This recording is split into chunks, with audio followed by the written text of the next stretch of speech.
오늘 포럼은 총 4개의 강연으로 준비가 되어 있는데요. 우리는 앞서 말했듯이 어느 때보다 M&A 시장이 침체된 모습을 많이 보여줬죠. 따라서 올해 인수합병 시장이 어땠는지, 내년 시장은 어떨 것인지 알아보는 것이 먼저일 것 같습니다. 첫 번째 강연은 바닥친 M&A 시장 2024 전망이라는 주제로 박대준 3일 회계법인 딜무무 대표님께서 해주시겠고요. 단상 위로 올라와 주셨고요.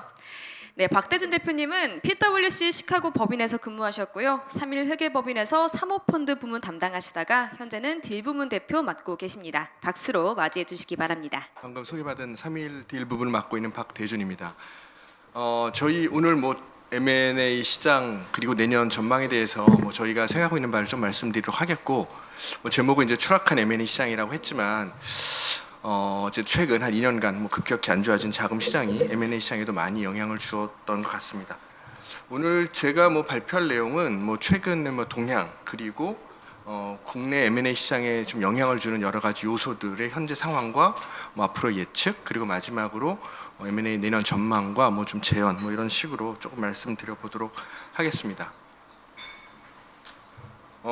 먼저 최근 M&A 동향을 여러 군데서도 보셨겠지만 저희도 나름 좀 집계를 해봤고, 사실 발표를 하는 그런 데이터베이스 그런 기관들마다 M&A 건수나 금액들이 다소간의 차이는 있습니다. 저희가 이제 글로벌에서는 이제 리피니티브 자료를 많이 쓰고 있는데요. PwC에서는 그쪽 자료를 기준으로 보면 글로벌 우리 왼쪽 그래프에 있는 것처럼 그 M&A의 어떤 거래 금액이나 아니면 거래 건수가 2020년 하반기 그리고 2021년 상반기와 하반기까지 계속 급상승하면서 정점을 찍었고, 2022년 이제 상반기부터 다소 떨어지기 시작한 것 같습니다. 그래서 올해 상반기에도 거래 건수로는 약 27,000건, 그리고 금액으로는 1.2조 달러로 해서 그 전년 그 상반기에 비해서는 거래 건수 기준으로 한 9% 정도 하락, 그리고 금액 기준으로는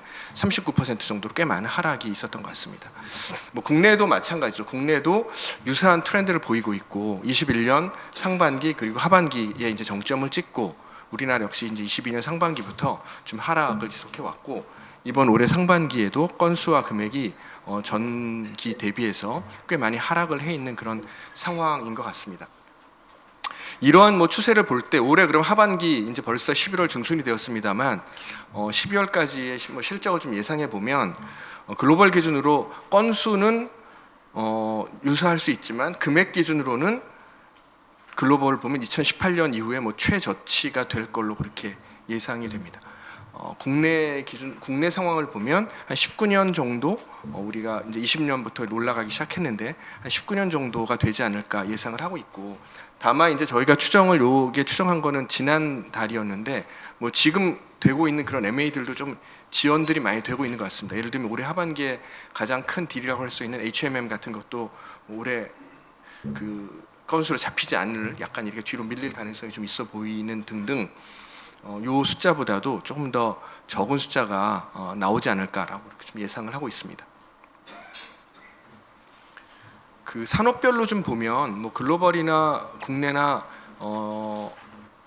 그 거래가 많이 일어난 산업이 좀 유사한 것 같습니다. 전체적으로 보면 IT, 미디어 그리고 통신 쪽이 좀 상위 그 인더스트리를 차지하고 있고, 이러한 것들이 글로벌의 어떤 디지털 추세를 반영하고 있는 것이 아닌가 그런 생각이 들고 있고요. 클로즈가 잘 안 되고는 있지만 에너지 유틸리티, 소재, 헬스케어 이런 부분 역시 굉장히 큰 메가 딜들이 다수 추진이 되었던 것 같습니다. 일부는 그 성사가 되지는 않았고요. 이러한 것들이 디지털 혁신뿐 아니라 ESG와 관련된 그런 메가 트렌드를 반영하고 있다라고 그렇게 생각이 됩니다. 글로벌에서 좀 올해 큰 딜을 좀 살펴보면 왼쪽 아래에 있는 것처럼 에너지 유틸리티에서 뉴몬트가 뉴크레스트, 호주에 있는 대형 금광 업체인 뉴크레스트를 인수한 26조 정도로 인수한 건이라든가, 아니면 파이저가 그런 항암 표적 치료제인 시젠을 56조 정도로 인수한 건들이 올해 상반기에 에너지 쪽 또는 헬스케어 쪽에 큰 글로벌 M&A였다고 생각이 되고요. 국내 같은 경우는 큰 딜들이 올해 상반기 기준으로는 산업재, 소재에서의 롯데케미칼의 일진 머티리얼, 또 MBK 파트너스의 메디트, 오늘 뭐 UCK에서도 와 계시지만 뭐 이런 것들이 올해 국내에 있었던 뭐 상반기의 큰 딜들이고, 하반기에는 사실 건수는 어느 정도 좀 지속이 되고 있는 것 같은데 큰 건들 찾기가 굉장히 어렵긴 합니다. 저희들이 뭐 하고 있는 건 뭐 인수해서 도와드리는 것, 또 매각하고 있는 것들 보면 대부분 뭐 커봐야 수천억 대고 조 단위 딜로 가는 것들이 지속적으로 좀 연기가 되고 있는 것 같습니다. 아까 얘기한 우리 HMM도 연기가 조금 되고 있고, 또 하반기에 또 큰 딜로 예상했던 뭐 롯데 손해보험 같은 경우도 좀 더 내년 초로 이제 연기가 되어가고 있는 뭐 그런 분위기 등등으로 인해서 국내 딜들의 어떤 대형 딜들은 좀 어쨌든 올해 하반기에서 좀 연기가 되고 있다, 뭐 이런 상황으로 보여집니다. 국내 M&A 시장 요소들에 대해서 좀 살펴보겠습니다. 저희 이제 삼일회계법인이 이제 소속된 그 PwC 글로벌에서 매년 이제 여러 가지 서베이 뭐 리서치들을 하는데요. 연말부터 시작해서 이제 연초에 그 해의 여러 가지 전망에 대해서 발표하는 이제 글로벌 CEO 서베이라는 걸 하고 있습니다. 이 글로벌 CEO 서베이는 이제 올해 초에 발표된 거니까 조금 시점으로는 조금 늦은 감이 있긴 하지만 전체적인 이제 전망을 보면 한 2017년까지는 이제 글로벌 CEO들이 중립적인 이런 정도의 트렌드가 계속될 것이다라는 이제 중립적인 전망을 많이 내놨던 데 비해서 코로나가 들어간 이제 2019년, 20년에 가서는 굉장히 이제 부정적인 그런 전망을 하다가 이제 최근 들어서 이제 긍정적인 전망을 이제 21년, 22년 대폭 늘어났었는데요. 2023년 올해 초에 했던 올해 전망에서는 굉장히 이제 부정적인 성장에 대한 그런 부정적인 전망을 내놨고요. 지금 이제 24년 전망에 대한 서베이가 한참 저희가 진행을 하고 있고 내년 초에 발표할 텐데 아직 뭐 집계가 되진 않았지만 24년 전망 역시 굉장히 부정적인 것으로 그렇게 전망을 하고 있는 것 같습니다. 뭐 이게 아시아팩뿐만이 아니라 또 오른쪽에 있는 글로벌도 굉장히 유사한 22년과 23년의 그 전망치가 아시아팩과 글로벌이 전부 비슷하게 하고 있고 24년도 유사한 그런 부정적인 전망으로 되지 않을까 하는 그런 생각이 들고요. 이런 면에서 전체적인 뭐 글로벌 물동량을 비롯한 여러 산업적인 이슈로 인해서 24년에 대해서도 좀 성장이 뭐 더딜 것으로 그렇게 전망을 해보고 있습니다. 내년도 우리나라에서 M&A 시장에 영향을 주는 요소들을 조금 더 생각을 해보면 한 세 가지 정도로 왼쪽에 생각을 해봤는데요. 첫 번째는 좀 경제적인 부분, 그 다음에 또 기술적인 부분, 그 다음에 좀 사회적인 부분도 좀 생각을 해보면 경제적인 부분, 뭐 정치적인 요소를 감안한 경제적인 요소를 보면 뭐 경기 침체가 좀 지속되는 그런 상황이 있는 것 같고요. 뭐 금리 인하가 뭐 올 하반기에 예상했던 게 내년 상반기로 됐다가 내년 상반기에도 금리는 인하되지 않을 것 같다. 뭐 적어도 뭐 내년 중반 혹은 하반기가 돼야 본격적인 금리 인하가 시작이 될 것 같다라는 면에서 내년 상반기에도 금리로 인한 자금 압박을 받는 한계 기업은 더 증가할 걸로 그렇게 예상이 되고 있습니다. 또 글로벌 물동량이 계속 좀 감소하고 있는 바에 따라서 수출이나 또 내수 소비도 좀 더 위축될 걸로 그렇게 생각이 되고 있고요. 또 우크라이나 전쟁으로 인해서 굉장히 위험해졌던 그런 글로벌 리스크의 상황이 또 최근에 이스라엘 하마스 전쟁이 다시 계속되면서 어떤 지정학적인 리스크가 더 재부각되고 이런 면에서 뭐 다음에 어떤 대만, 한국까지 굉장히 이제 부정적으로 보는 그런 글로벌 시각들도 있는 것 같아서 이런 부분에서 코리아 디스카운트도 좀 더 확대될 위험이 있다라고 이렇게 생각을 하고 있습니다. 기술적인 측면으로 보면 뭐 생성형, 뭐 GPT, AI 등으로 인한 그런 디지털 혁신이 굉장히 강화가 되고 있고요. 또 인공지능, 또 클라우드, 데이터 센터 등과 관련된 수요는 지속적으로 증가가 되고 있는 것 같습니다.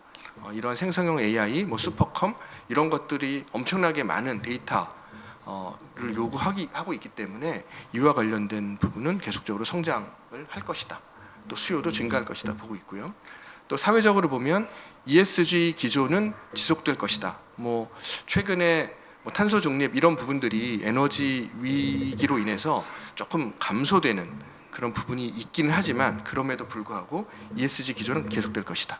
또 인구 고령화가 더 심화될 것이다. 라는 면에서 이러한 것들이 이러한 거시적 환경이 M&A에 영향을 미칠 거라고 보고 있고요. 이러한 것을 저희들은 한 4가지 정도로 좀 정리를 해봤습니다. 첫 번째는 내년도에는 적어도 내년 상반기까지는 PE들 투자가 위축되면서 M&A 시장은 올해 하반기 그리고 내년 상반기까지 대기업들 위주로 진행이 될 것으로 그렇게 예상을 좀 하고 있고요. 또 부채 비율이 높은 회사들, 또 한계 기업들, 또 자금 파이낸싱이 어려워지는 그런 회사들을 위주로 구조조정 매물들은 더 증가할 것이다.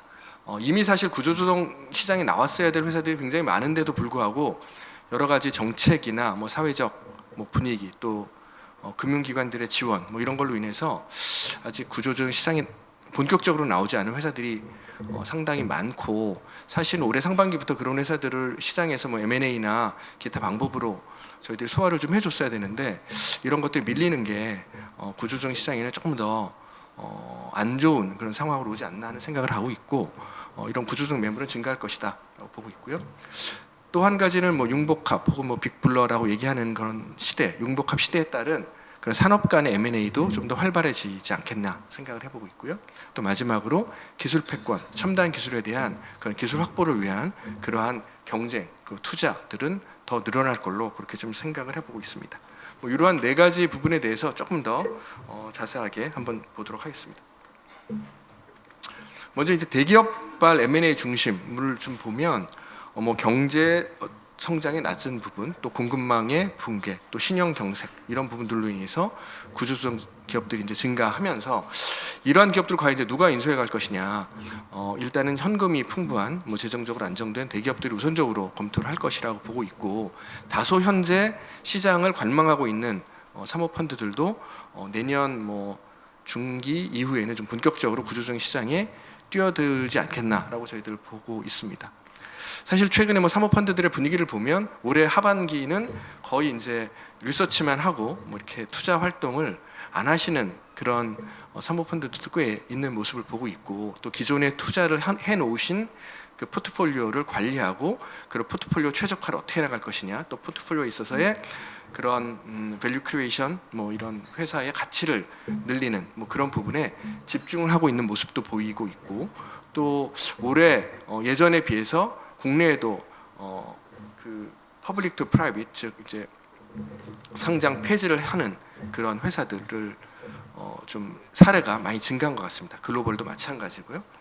뭐 기업들의 뭐 상황을 왼쪽에서 좀 보시면 좀 건전한 재무 상태를 가진 기업들이 M&A 시장에서 조금 더 우위를 가질 것이다. 사실 한 3년 전 정도 보면 우리나라 M&A에 특히 이제 중대형 이상의 M&A에서 대기업들이 가서 PE를 당할 수가 없다. PE들의 어떤 뭐 그 파이낸싱 캐퍼빌리티, 그다음에 낮은 조달 금리, 그다음에 빠른 의사 결정 뭐 이런 것들을 당하기가 어려웠기 때문에 많은 딜들이 사모펀드 쪽으로 많이 갔는데요. 뭐 최근에는 또 이런 분위기가 또 조금 바뀌지 않았나 하는 생각이 듭니다. 뭐 그런 면에서 이제 어려운 자금 조달 상황에서 좀 메가딜, 큰 딜을 가질 수 있는 그런 기회가 있을 거라고 보고요. 특히 밸류에이션 면에서 밸류에이션이 지금 확실히 낮아졌냐? 이거에 대해서는 뭐 챌린지가 좀 있을 수 있는데, 좀 통계적으로 보면 확실히 낮아지고 있는 것 같습니다. 물론 아직도 그 높은 뭐 2년 전, 3년 전에 생각했던 높은 밸류에이션 생각하는 셀러들이 분명히 있지만 뭐 그럼에도 불구하고 밸류에이션 분명 낮아져 가고 있는 것 같고요. 내년 상반기에는 더 낮아질 걸로 보고 있습니다. 사실 개인적으로는 약간 이 M&A 시장의 가격과 뭐 아파트 가격이 뭐 비슷하게 움직인다 이런 생각도 좀 들기도 하는데, 내년 상반기에 밸류에이션 확실히 올해보다 더 떨어질 거로 그렇게 좀 생각을 하고 있고요.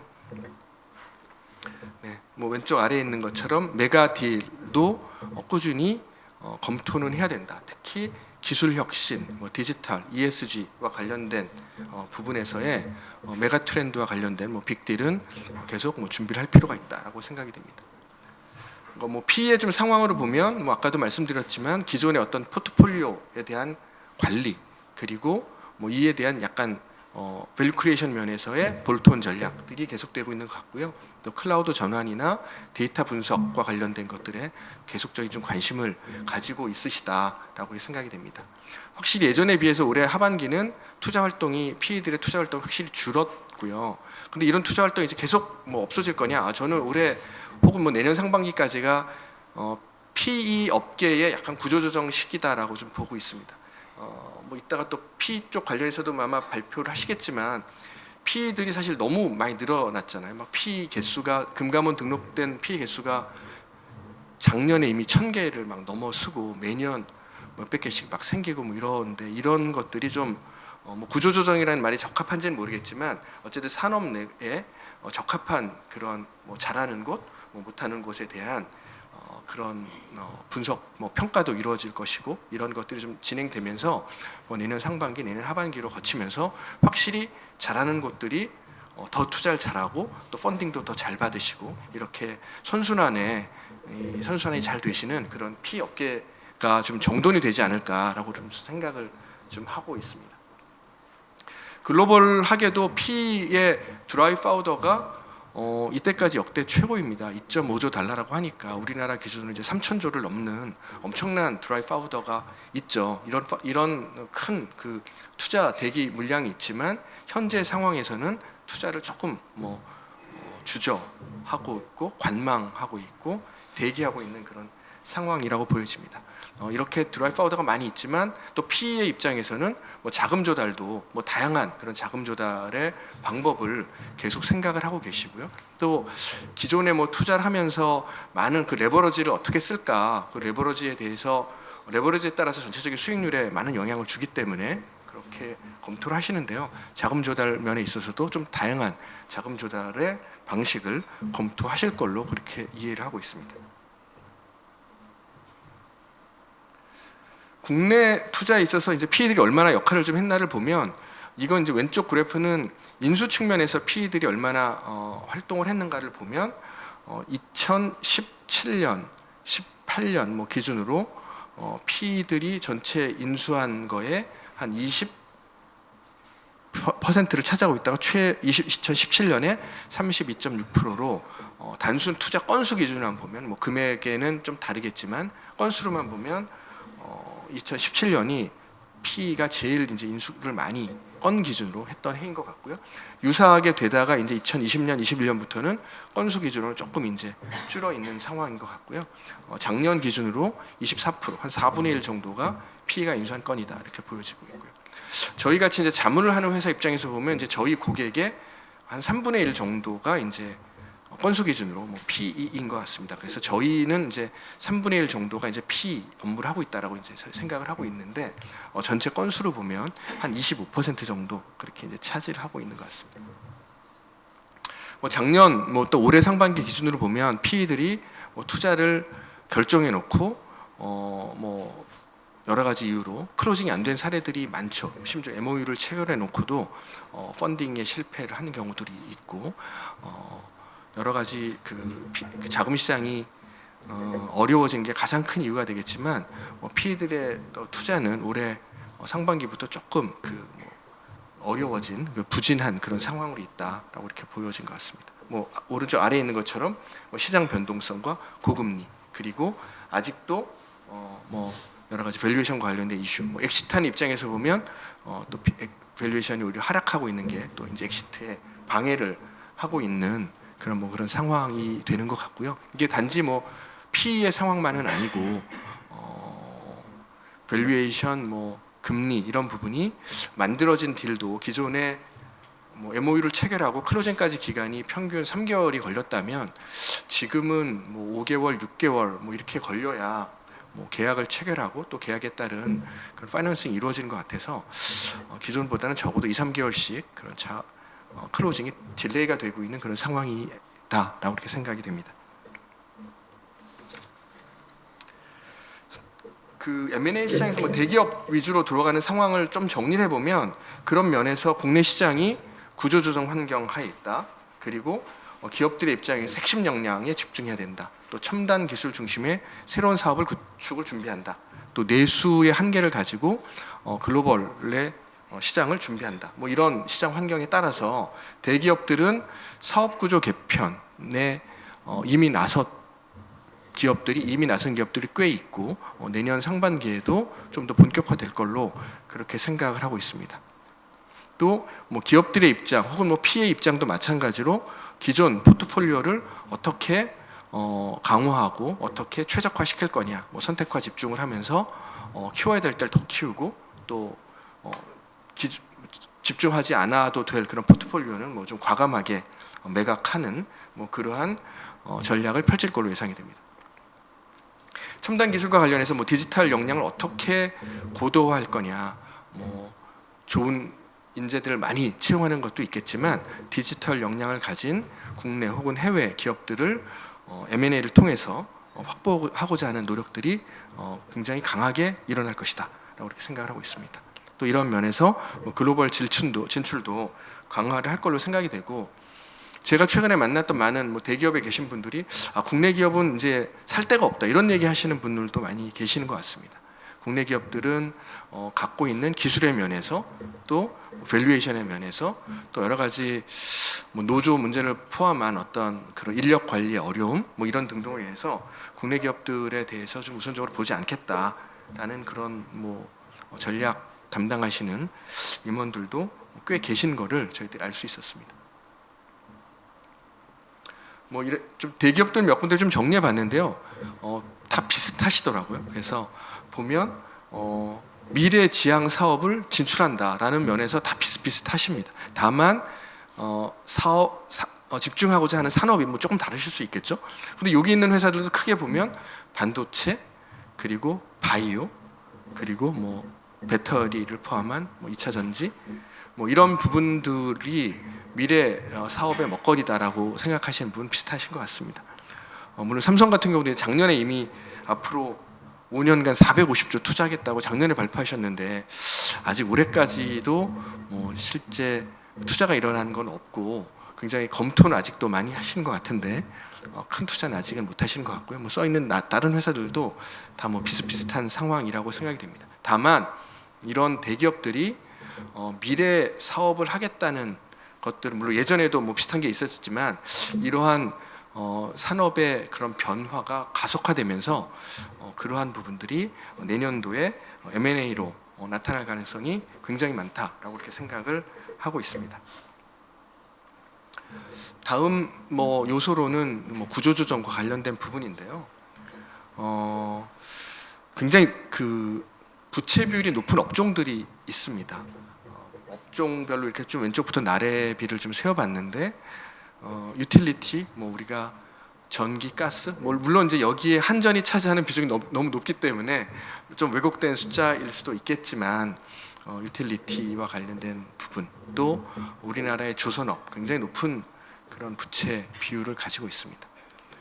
평균보다는 좀 낮다고 하지만 그래도 100% 이상의 높은 부채 비율을 가지고 있는 뭐 디스플레이, 통신, 운송, 건설, 뭐 유통, 호텔, 레저까지도 꽤 높은 부채 비율들을 가지고 있고 현재 높은 그런 금리 수준이 산업에 또 사업 운영에 지속적인 영향을 미치고 있다. 뭐 이런 면에서 저희가 뭐 이 중에 조금 더 본다면 뭐 좀 건설업 또 디스플레이와 관련된 업종이 구조조정이 굉장히 많이 필요하고 더 일어날 것으로 그렇게 보여집니다. 건설업 같은 경우에도 2022년 상반기로 좀 정점을 이미 찍고 작년 하반기부터 이미 굉장히 어려운 회사들이 나타났죠. 작년에 뭐 레고랜드를 포함한 여러 가지 이슈, 또 뭐 롯데건설의 이슈, 또 올해 상반기 이후에도 건설 회사들의 이름들이 지속적으로 나오고 있는데요.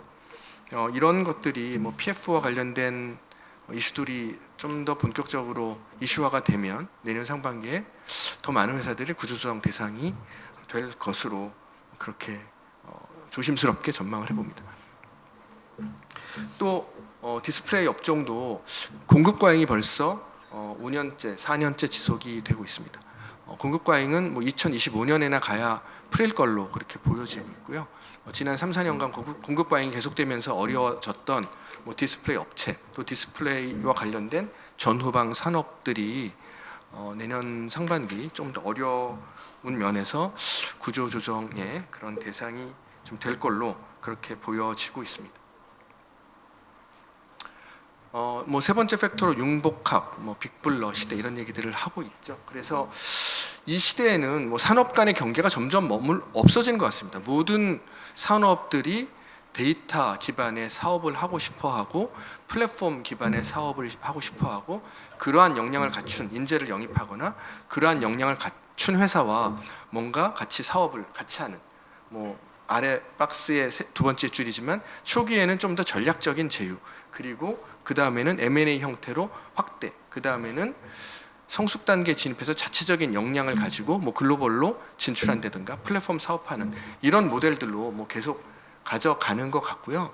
이런 빅블러 시대의 뭐 목표 가운데 있는 목표 지향을 보면 뭐 새로운 수익원을 창출하는 것도 있겠고, 또 수익 고객 기반을 확대하는 것, 또 사업 시너지를 제고하는 것, 또 마지막으로는 약간 정부 규제를 좀 조심스럽게 또 우회해 가는 뭐 이런 것들도 여러 가지 목표들 중에 하나가 아닌가. 물론 최근에 이런 규제에 대한 좀 강화가, 규제에 대한 부분이 일부 좀 완화가 되고 있지만, 또 반대로 그런 규제들이 조금 더 일부 강화되고 있는 면도 최근에 있어 보이긴 합니다. 특히 뭐 금융이나 플랫폼 산업을 보면 요즘 규제가 완화되고 있다고 보기 좀 어려운 면도 좀 있어 보이긴 하는데요.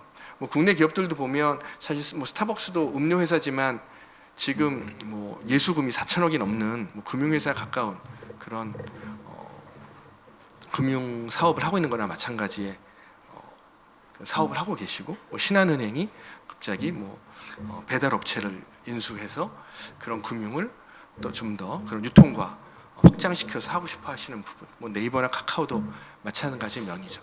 그래서 이런 부분은 어쨌든 최근에 어떤 약간의 어려운 경제 상황에서는 규제가 일부 강화되고 있지만 경제가 좀 내년에 풀려가면서는 좀 더 확대가 다시 될 걸로 그렇게 보는 게 올바를 것 같습니다. 네, 뭐 해외 사례로 뭐 기존의 JP모건이나 UBS가 뭐 그러한 디지털과 관련된 것들 인수해 나가면서 뭐 핀테크 혹은 뭐 테크핀을 확장해간 그런 사례는 생략하도록 하겠고요.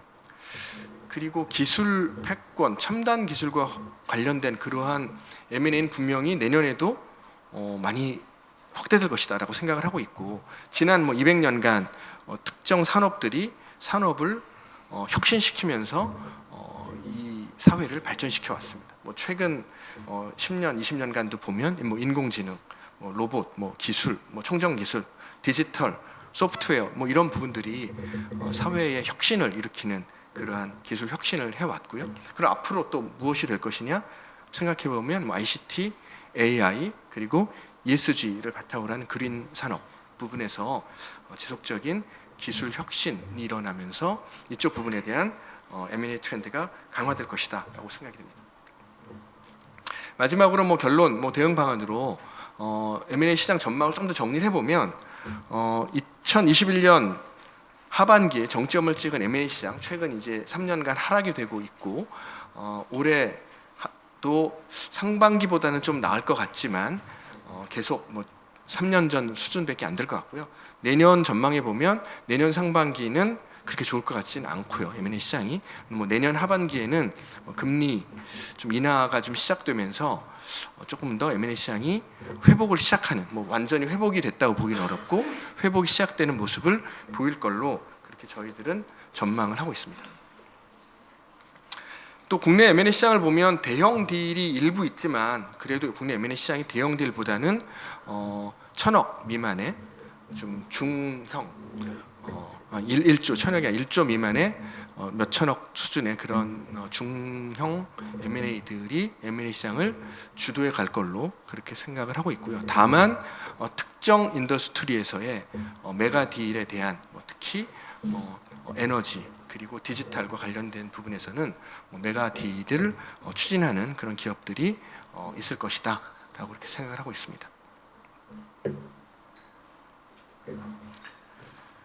그런 면에서 이제 시장의 뭐 메가 트렌드는 계속 ESG와 디지털이다라고 생각을 하고 CEO들이 생각하는 중단기의 위협, 뭐 인플레이션, 지정학적 갈등, 거시경제 불안정성이 가장 큰 위험이다라고 이렇게 보여지고 있고, 중장기로 보면 뭐 기후 변화와 사이버 리스크에 대응하는 그런 부분들을 기업들이 좀 위험한 요인으로 그렇게 생각을 하고 있습니다.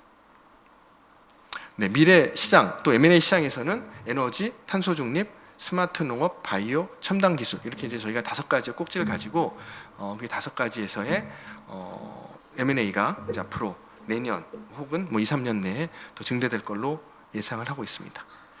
좀 마지막 페이지이고요.